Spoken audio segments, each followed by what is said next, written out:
Welcome to this second seminar in the series of lunchtime weekly slots in Black History Month at Queen Mary University London. My name is Shara Ali. I'm co-chair of Understanding and Celebrating Race Equality Working Group at Queen Mary. I see Carol Malcolm was also here. She's my co-chair, or I'm her co-chair. However you want to think of it. It's a bilateral, mutual, egalitarian, all the things that we love to do with citizenship at Queen Mary University of London. It gives me great pleasure to introduce our speaker today. I will give a quick biographical introduction, followed by a couple of opening questions to do with Black History Month. Then we're going to have a quick poll, actually, and then we'll launch into the topic of today's discussion, which is institutional racism, myth or reality. So Dr. Fiona Bartels-Ellis, OBE, is head of Equal Opportunity and Diversity at the British Council, where she sets and drives the strategic direction of the organisation's work across its offices in 110 countries in support of its cultural relations activities. In June 2005, she was awarded an OBE in the Queen's Birthday Honours for her equality and diversity work. In July 2008, she won the Ghana Professional Achievers Award for Humanitarian Services to the UK and Ghana, and in 2009, the Peter Robertson Award for Equality and Diversity Champions by ORC Worldwide. So it is a great pleasure to have you with us, Fiona. Thank you so much for accepting the invitation and spending this hour with us, and we're really looking forward to hearing from you. I wanted to start, if I may, but just asking you sort of a twin question, really, is firstly, what, if anything, does Black History Month mean to you? And is there anybody from the Black movement, if you like, who inspires you?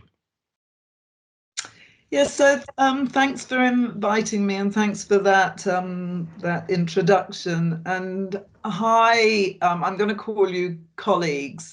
You're faceless circles on my screen, unfortunately, but a nice, I hope a nice select group of 21, I think, at the moment. So nice to be joined by people who want to have these discussions. So look, it has a mixed meaning for me, Black History Month. On the one hand, I really value it. I value the opportunity the month provides for us to focus on our history, our achievements, our struggles, our challenges, and to, to kind of not get, because it's meant to be celebratory, and to not get dragged into, the pain and the difficulty, which can be quite difficult actually in the month and other times. So, I welcome that. I welcome the opportunity that it always gives for us to come together as we are coming together. So there's something about it nurturing solidarity for me at a point in time, because no matter the background of people who engage in Black History Month, whether they're of African descent or not, the fact that they're engaging gives me a sense of solidarity, whether it's through curiosity or being an ally or, being an activist or whatever. So that's the positive side. And also I think the month provides validity to talk about things that I want to talk about, anti-Black racism and other things. At the same time, I mean, it feels kind of tokenistic. It feels like we do the Black History Month bit and we jog on, and it doesn't really change anything materially, actually. So it's a mixed bag. So in a nutshell, it has pros and cons for me. It sounds like I'm sitting on the fence, but if you ask me does it change anything materially, no, I do not believe it does. Does it provide some opportunities and a focus that I enjoy? Yes. I mean, poll the others and see what they have to say. And an inspirational figure, maybe? Could you share? Yeah, that's the other bit you asked me. Well, look, I'm incredibly conscious of the shoulders that I stand on. You know, I wouldn't be able to do the job I'm doing, live the life I'm doing, if it wasn't for the shoulders that I stand on. I mean, they're the well-known ones. So I am a big fan of James Baldwin. I am a big fan of Maya Angelou. I had the pleasure of being at her 60th birthday table, and I was like a blithering wreck in sort of awe of her. But I know that I'm especially drawn to people who have experienced physical pain or discomfort in support of the struggle. And I'm in awe of them because I think I'm a wimp. I don't even like violent movies. I think that sort of physical sacrifice, as well as all the others combined.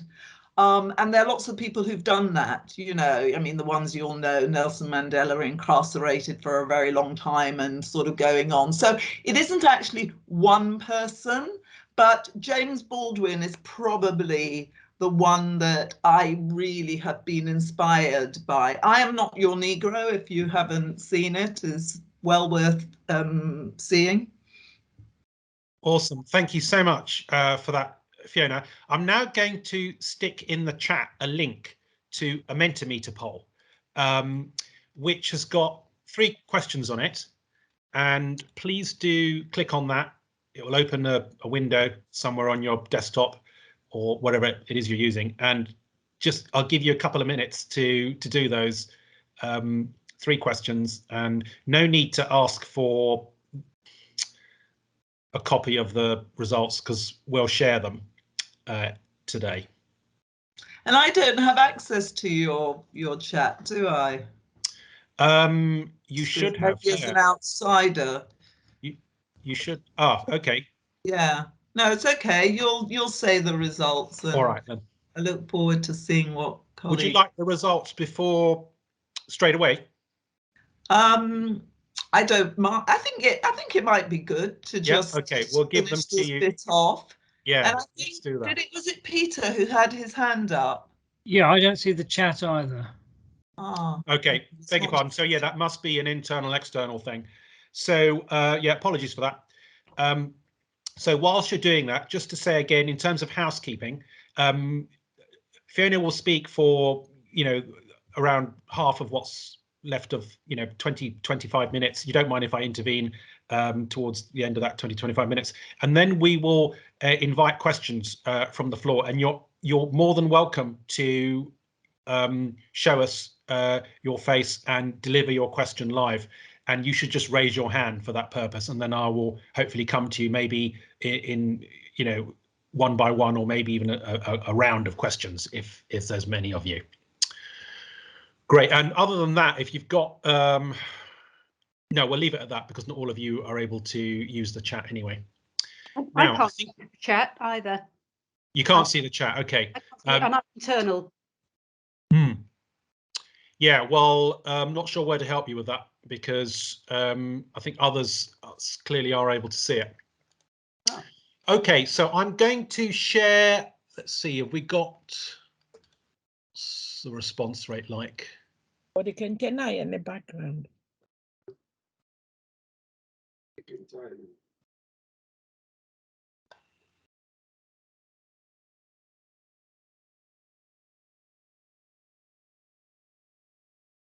People not clicked on that poll because I don't have many responses yet. Unfortunately, I don't think a lot of us can get to it. Seems like quite a few of you having trouble. Okay, well, this could be a technical glitch. We're going to have to park that one then. I have put it in the chat. Let's leave the poll open for the whole period and see. Some of you have managed to click on there, I can see. So well, let's just leave it open and we'll go straight into the talk now, if you don't mind. So thanks, Fiona. Over to you on institutional racism, myth or reality. Yeah, thank you. And thanks for a provocative and important title. So look, I mean, I'm not going to theorize because I'm with academics. They're probably going to be quite a few of you probably academics. I don't I don't know. But what I want to do is to explain my position with reference to what's experienced in organisations, and of course to tell you where I stand in terms of myth or reality. And I'm sure I'm going to touch on things that you will be familiar with. In my role, I'm very keen to adopt an applied approach to EDI. You know, we talk about equality, diversity and inclusion, and there's an awful lot of espousal around it. So, you know, I always try to bring examples to what I say, and you know, when we have the Q&A and the discussion bit, it would be good to hear your concrete examples, because I think that's really important. For me, myth is something that absolutely is not rooted in reality, but it's in our imaginations. And it's something that's widely held, but it's false. It's a false belief or an idea. That's what a myth is. It's something that isn't rooted in reality. And so for me, the question of whether institutional racism, or as some people refer to it, structural or systemic racism, is or is not a widely held but false belief or idea, with reference to how you define it, is, you know, an important question to interrogate. And the definition of institutional racism most widely used in this country, I think, is probably the Macpherson definition. And I think you'll be familiar with that. But I mean, if you're not, I can always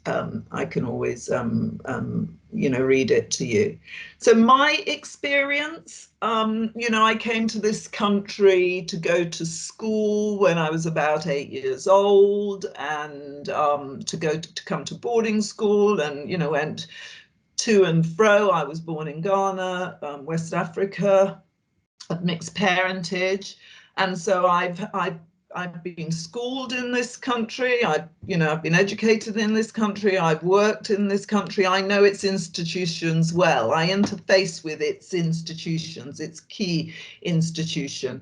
And my experience tells me that, generally speaking, the major institutions do struggle to provide an appropriate and professional service to people because of their colour or their ethnic origins, and that's within the definition. And I think it's in large part why, in my view, we have some of the outcomes that we have. So it's why we have the ethnic profile of incarcerations in this country and elsewhere, you know, because it's based on particular sentencing patterns, including harsher sentences for lesser crimes for people who are minority ethnic in this country. And it's why we have the underemployment and unemployment rates that we have. And I think underemployment is really important. So we have higher qualifications as minority ethnic people, generally speaking, but not employment that commensurate with those backgrounds. Yes, of course, the people who believe it's institutional racism is a myth will counter, and it's always important to listen to those voices, will counter you and talk about model minorities, because I think that's part of the myth that institutional racism doesn't hold, you know, that bit about, you know, individualism and the myth of meritocracy. But I think institutional racism does hold, not just because of the sentencing patterns that I referred to, but why health services take more seriously the pain expressed by white patients as opposed to others. And when I worked in the sort of environment you are working in, I was consistently mistaken for a student. I was told that I shouldn't be in certain rooms. I had my ID scrutinized. And this was by people who worked in my wider department. And so, you know, kind of even in my lifetime, this isn't eons ago, even in the middle of my working life, I was experiencing it in that way. I took up a role, and on the first day, the person who managed that centre was asking me about my background, and this isn't the first time this has been said to me, and said, "Do you have children?" And I said, "Yes, 2." And they said, "Are they from the same father?" And that's not the first time that's been said to me. I think it's why we have institutional racism accounts for the school exclusion rates that we have and the ethnic profile of them. I think it accounts for why Black African descended athletes are seen as more brawn than brain, and why commentators refer to their athleticism in a way they don't refer to their intelligent playing. I think it's why we've had to have the Rooney Rule in the States. And I think it's why the achievements of the Williams sisters, comparative to others, have been under-acknowledged. And I think it's also why minority ethnic people experience a whole raft of other experiences you will have and you will know about, including for me still, however I rationalize it, feeling that burden of responsibility for the actions of others. So if something happens, you're worried, oh, I hope it's not a black man, or I hope it's not a, you know, and you're so far from that. Why should you have responsibility for that? And so I think it's why we have to be hyper vigilant, and we have to code switch, and why we have to try and hold our media accountable. So look, I think, you know, I think you're probably working out that I do believe institutional racism exists. And I further think the challenge, I mean, it's quite a pathetic reality, actually. The challenge to critical race theory exists. Why critical race theory is so very threatening. Why in this country the idea of white privilege is so strenuously discounted. And I think, you know, we could go on and on with examples. I'm really aware that numerous people disagree. I like to speak to people who disagree, because I think you learn from people who disagree. But I think those who disagree take a very individualistic, as I referred to earlier, meritocratic approach, which is not the reality. So, you know, I mean, they might accept, you know, how feminism is explained through patriarchy, but they won't accept how racism and institutional racism is explained through critical race theory. So, you know, I mean, look, there are loads of things I could say before you stop me. I think we focus too much on equality of opportunity. I see this as the kind of low-hanging fruit. I'm much more interested in the issue that's at the heart of institutional racism, which is equality of outcomes and equality of chance and choice in between. But, you know, this obsession with equality of opportunity, you know, opportunity doesn't lead to positive outcomes. Many organizations, you know, when you apply the performance management process, you will see the outcomes if you track them by ethnicity, and you will see the struggle if you're in calibration meetings to, you know, to steer conversations about minority ethnic people away from stereotypes, away from unconscious bias, over focusing on behaviors, attributing strong performance to perhaps the lucky factor, then you know, the skills factor. So there's there's an awful lot there. I'm going to stop shortly before you stop me. Look, I I think it's through examining institutional racism that we have a chance of moving away from performative diversity. I think, you know, performative diversity absolutely dominates the espousal, the sort of, you know, posturing, being seen to be doing things. You know, you know, the cultural cloning that takes place in organizations, you know, they seek to clone you. I think institutional racism is so replete with opportunity for organizations to make a difference, for institutions to make a real difference. So I just wish we would move towards engaging and examining institutional racism than away from it. And I wish we would move more towards recognizing that things aren't just about the one bad apple.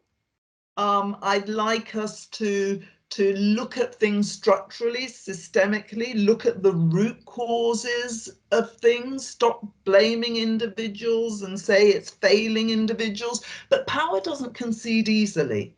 And institutions are powerful entities, and there's a lot invested in supporting them. And I recently looked at that film by Noam Chomsky, Requiem to the American Dream.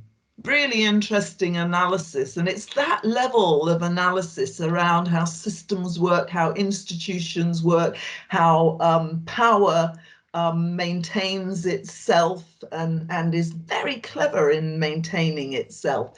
I really think that that's where we should be going, and we should be going in solidarity, because I think too often we get caught up in this little sort of very irrelevant judging people, and, you know, one little person doing one thing that's not connected to a bigger system. I'll stop before you stop me.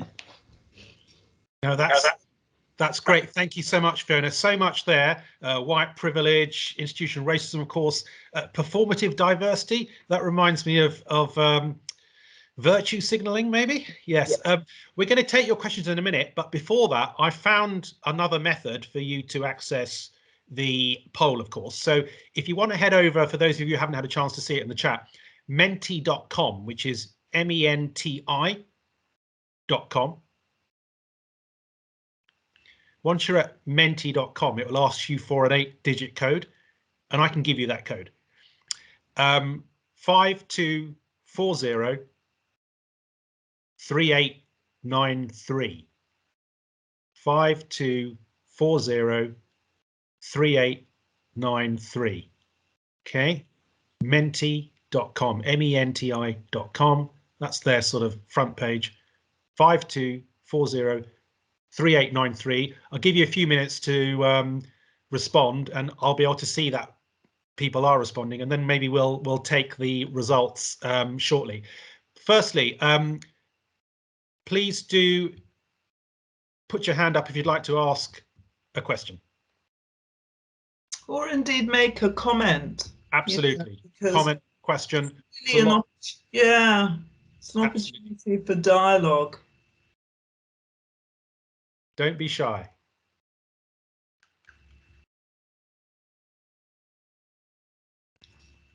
I can only see some of the names.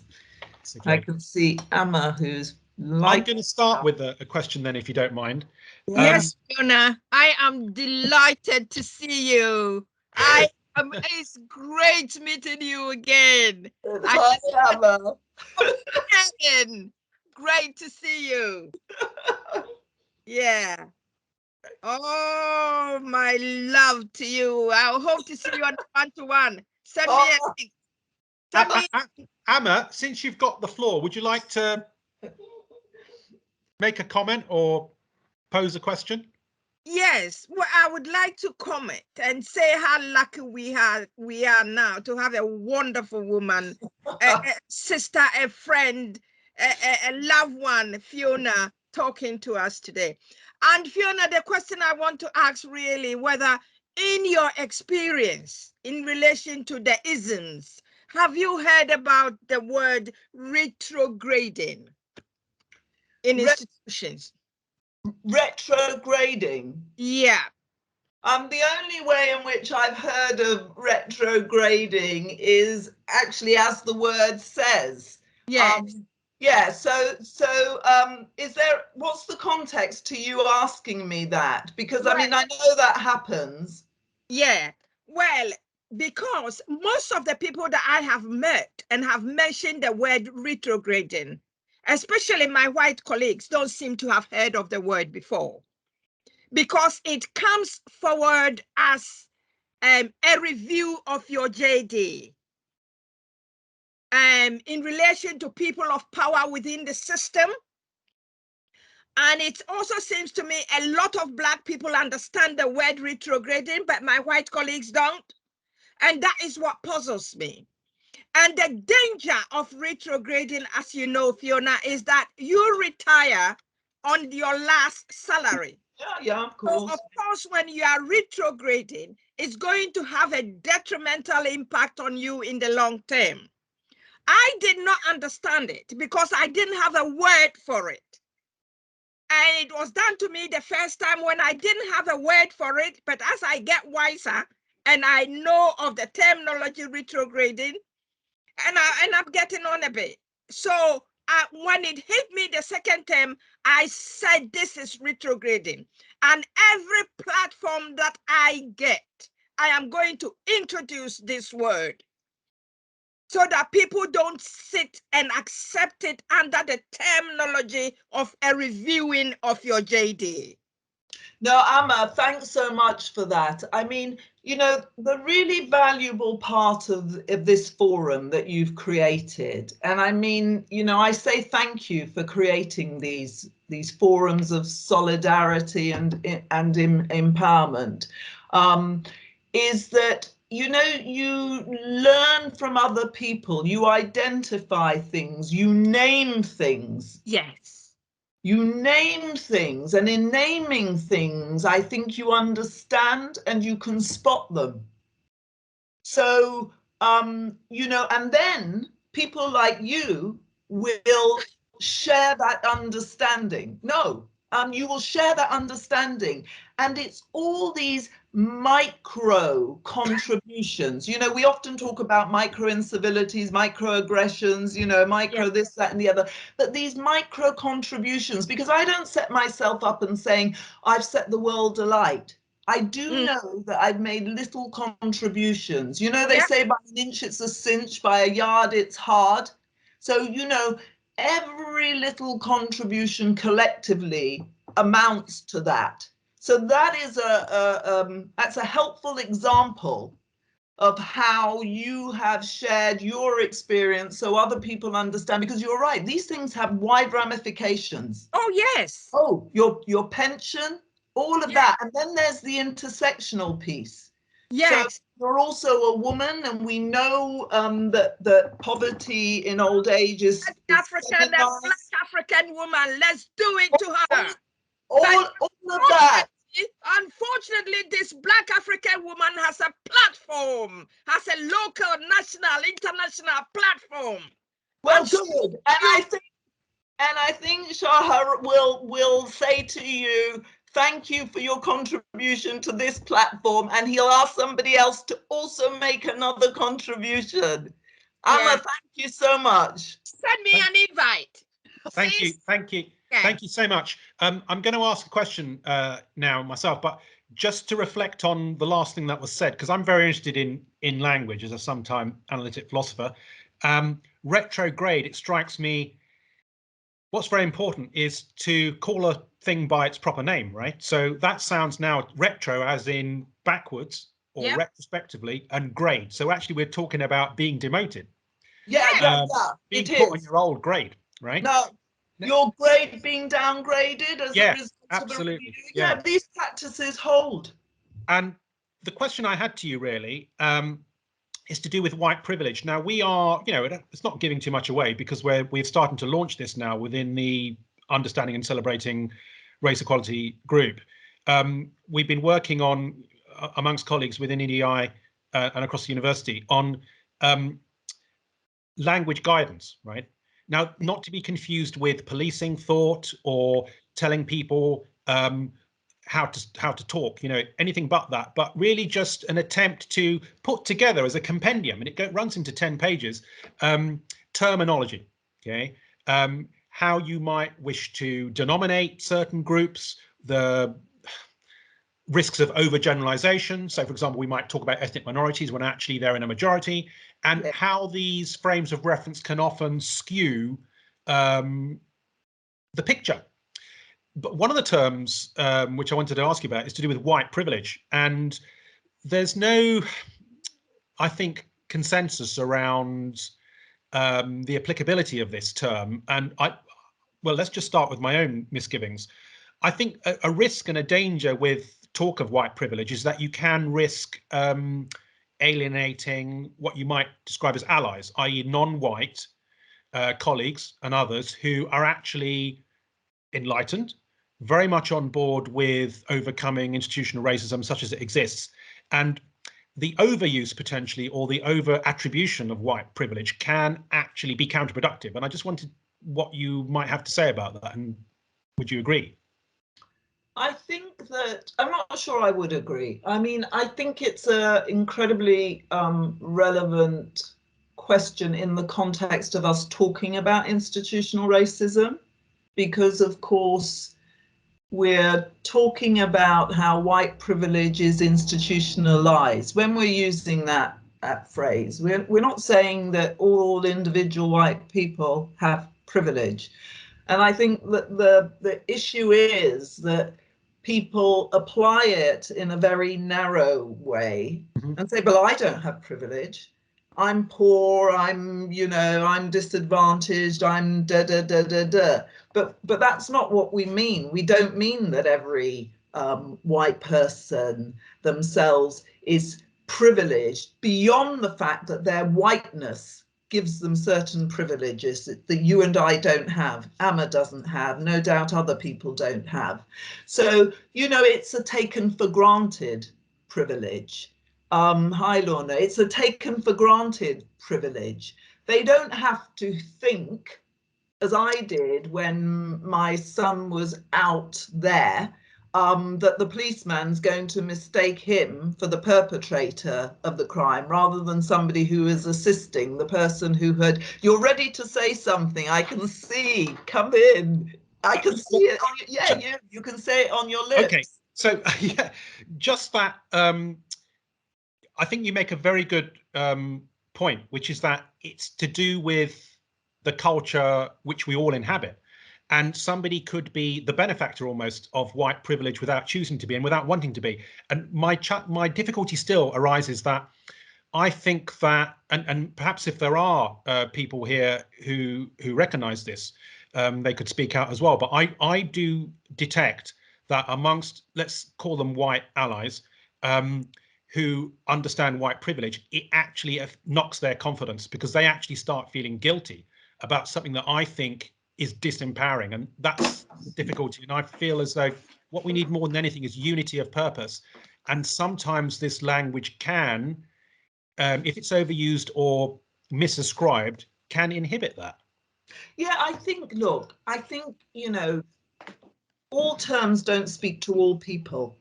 You know, language has its limitations, it changes, its meaning is determined by context and a whole load of other things. My worry about giving too much attention to people's feelings, white colleagues' feelings about the term white privilege, is that actually you feed into shutting things down, shutting the acknowledgement of institutional racism and the privilege of whiteness down. You shut it down.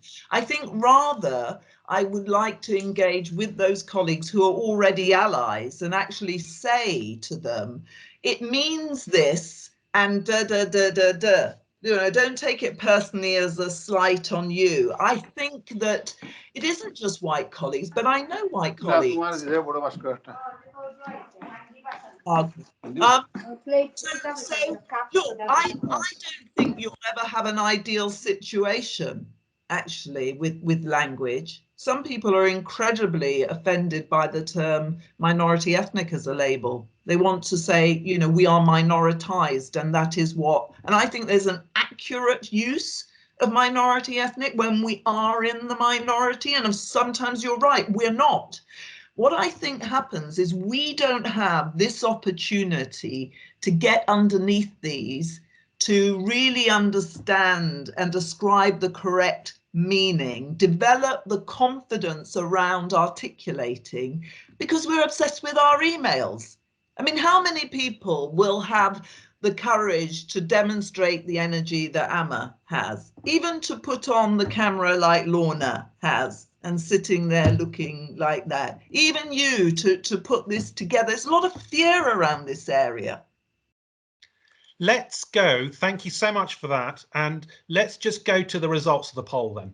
And that definitely worked, because I have a lot of you now having responded. So I'm going to flick my screen, and then I'm going to go into present view, and hopefully this will show up and you can see that. So the first question was, does Black History Month have any value in your view? And you know, majority of you are saying yes to that, which is nice to see. And you know, Fiona can see that too. Yeah. 5 of you in this sample were unsure, and 2 of you said no. 18 of you said yes. The next question, this is getting more substantive to some extent, is institutional racism a reality in wider UK society? Well, that's a large majority of you, 23. But are we in an echo chamber? Is that why this holds? I know Lorna's got her hand up, but are we in an echo chamber, and is that why? Well, we'll come to that. And I think you'll notice that nobody said no. Okay. And that's quite striking. And I think the echo chamber bit, we might get a clue about that when we go to the next, which I've previewed, slide, because the next slide is scoping in on Queen Mary University London for the most of you, i.e. your workplace, or if you're a student, where you study. And I think that will tell us something, but I won't put my interpretation of it. I'll allow Fiona to.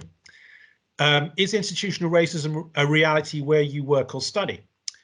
Much more even Stevens there. Still nobody saying no, but yes, just over 50%, and not sure, 11. So let's just come out of that now and go back to stop share. Yes. Would you feed these results back as a group, as group members? Would you feed these results anywhere, you know, as part of your report on your series of discussions? Because I mean, it is worrying that is the figure, that there are no no's. Let's go to Lorna again. Yeah, let's go to Lorna. We'll definitely use, insofar as it's, you know, self-selected and you know, with all the limitations, we will definitely think further about that within our fora. Lorna. Thanks, Sean. Hi, Fiona. Really lovely to have you with us today. Thank you for coming to speak. So going back to the use of terminology, so one thing that I think is a problem here is that term institutional racism, and whether or not people would see our organisation as being in that category, or do we have pockets of racism in different areas? So how do we, first of all, get an organisation to acknowledge institutional racism, and where do you start in tackling that? Where do you really try to address it? Well, I think, you know, what you started off saying is a really important thing. You know, in my experience, organizations are not homogenous cultures, generally speaking. I think, you know, different parts of organizations have different cultures, but I think there is a dominant culture. And I think there are ways of getting to what the dominant culture is, and whether it is institutionally racist or not, because I think the outcomes of the application of the processes and the policies and everything tell a story. So I would never have any concerns if the staff survey results cut by ethnicity showed that the groups were equally favourable, if the performance ratings were equally favourable, if the shortlisting to hiring rates were equally favourable. That's where I would go. I think, you know, I mean, it's interesting because you've got Rob Briner at your university, who I have a lot of time for and have learned a lot from, you know, an evidence-based approach. I think the data tells an important story, and I would say to organisations, look at your data, and I don't mean just the quantitative data, the qualitative data as well. But, you know, as Shara had already said, you know, you have to be very careful about small data sets. You know, we can't extrapolate out. So he was very cautious about, you know, how we might use this little poll findings, you know, true academic and true rigor and all the rest of it. So that's what I would say. I honestly, if all the things I quoted didn't hold, differential sentencing patterns based on ethnicity for lesser crimes, you know, women in childbirth having worse outcomes based on ethnicity, and it goes on and on and on. Honestly, Lorna, I wouldn't have a concern. I think that's what I would say. What does your data tell you? And a lot of organizations, they don't mind generating the data, they don't want to act on it. They do not want to act on it. They do not want to hold people accountable. And this isn't a them and us. You know, it's not a question of we're minority ethnic people and all white people are the enemy. Absolutely, absolutely not. We've got lots of white allies. And I think after George Floyd, I was surprised at how many there were actually. You know, I was surprised. Does that answer your question, or do you want to come back and push a bit more? No, it does. Thank you. Yeah, thanks, Lorna, for asking. No. Thank you for that, and thank you for extending an invitation. Do you want to come back and push a bit more? That's always welcome. Jessica, over to you. Hi everybody, and hi Fiona. Thanks so much for your time. I'm not too sure how much we can talk about this, or if I'm asking too big of a question for maybe a 2-minute slot. But ultimately, I think, you know, our student profile, our student body here at undergraduate level is known to be extremely diverse, particularly in comparison to other Russell Group institutions across the UK and in London. You know, one of our university's big aims is to be radically inclusive on campus.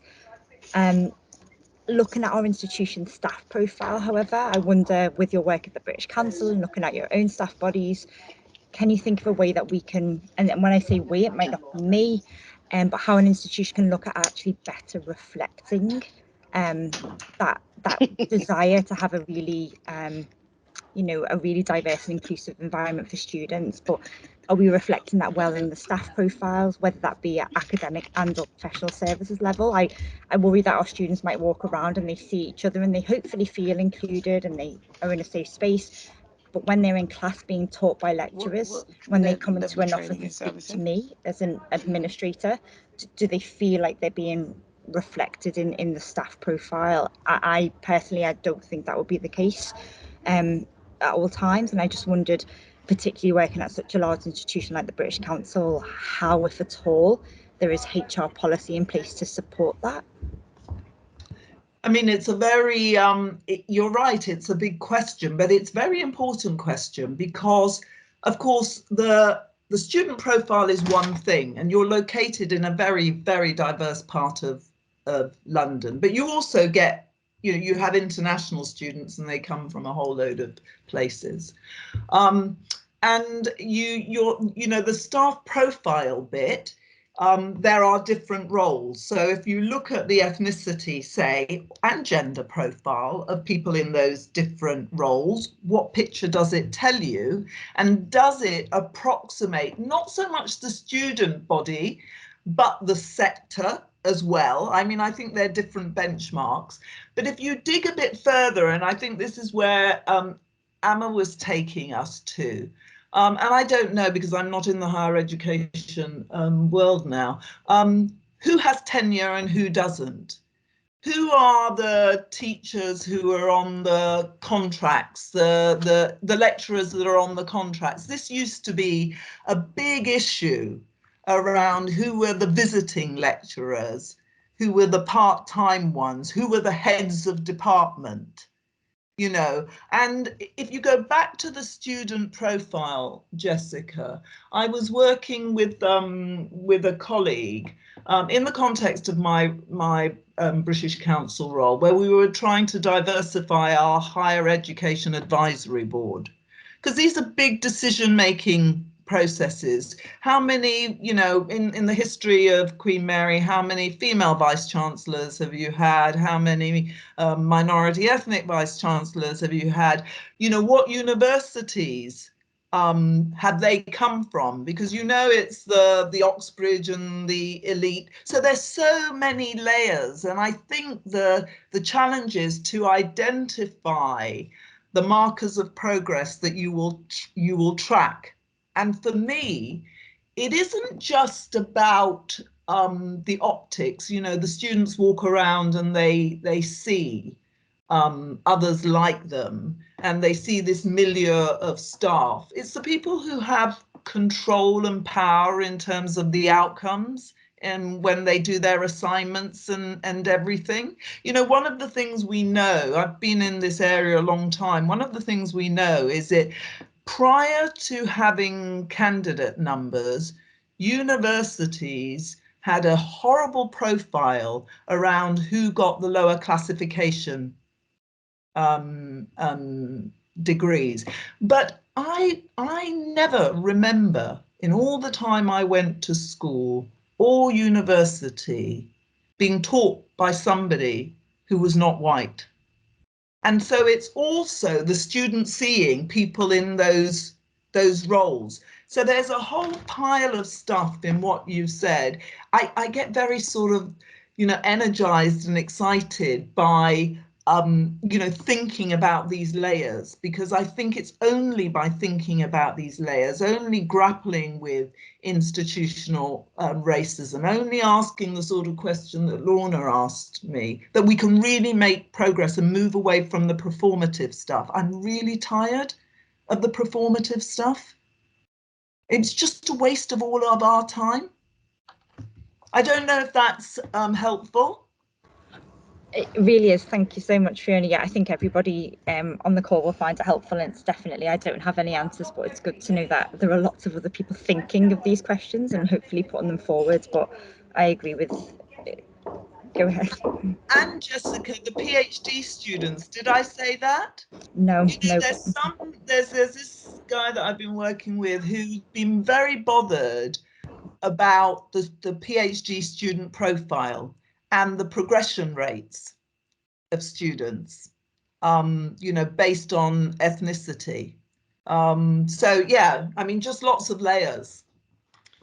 Thank you. Final round. I see Lorna have got your hand up again, and I will actually give you a chance because you're always such good value. Tessa, right, let's take you first, and then if Lorna wanted to say her last thing. No, sorry, that was a legacy hand. Oh, I thought I'd put your hand down. Okay, all right, Tessa, over to you. Hi. Yeah, I'm one of the co-directors of the Centre for Research in Equality and Diversity here at Queen Mary in the School of Business and Management. So one of our, this is just a comment really, one of our issues is that, you know, we have a lot of people, including Rob Briner, who you mentioned, who, you know, do great research kind of in this area and across the equality field. And we're not always very good at kind of feeding what we research and what we find back into kind of Queen Mary.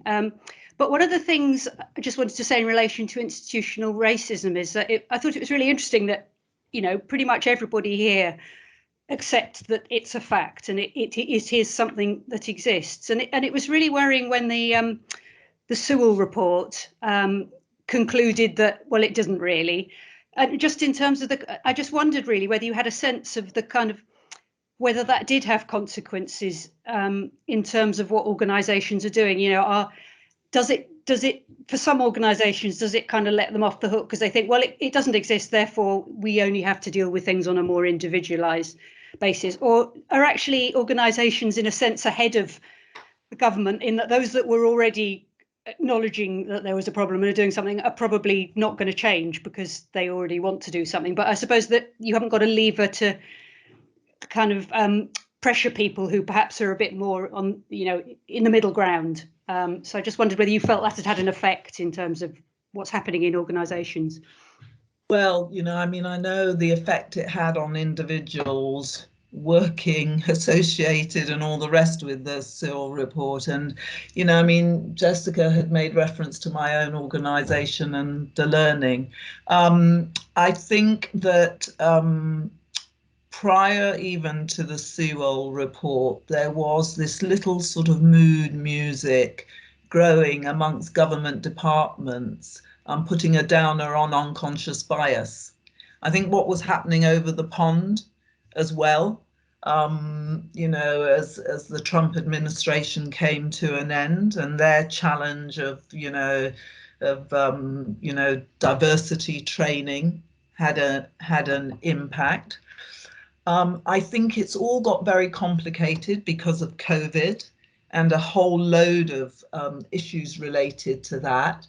But in my organisation, I mean, look, partly because I'm at the head, but it isn't just that, at the head of EDI, and partly because, you know, we all got caught up in COVID and our survival. I don't think it's changed. And across other government departments, my sense is that actually the Sewell report was originally threatening and destabilising and shocking, actually. But has it materially changed anything? I don't think so. I'm involved in a forum of EDI. I mean, Rob's actually spoken to us. EDI international leads in the private sector, and I certainly think it hasn't shifted the private sector, many of whom are in, you know, because they're international.